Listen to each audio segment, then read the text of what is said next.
Okay, so painting the same thing twice is actually pretty hard.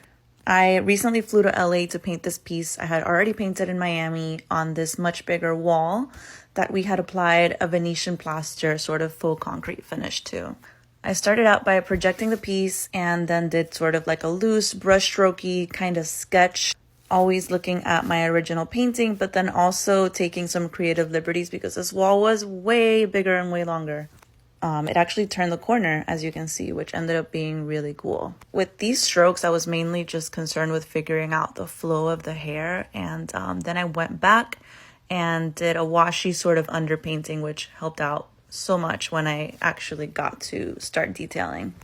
After this point, the brush you're seeing here, I pretty much used this brush the entire time. Even though it's a huge piece, I really wanted it to have a very layered and detailed effect. Her hair was a mix of greens, blues, reds, yellows, all sort of creating this weaving and winding sort of flow.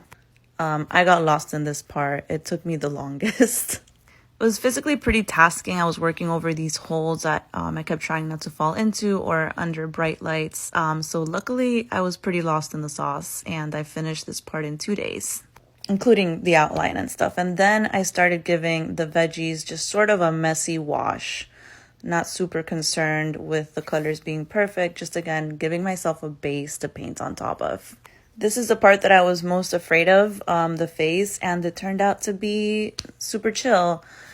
So then I started detailing my vegetables. Once the face was done, I was in this point where like anything I did just made the piece look better.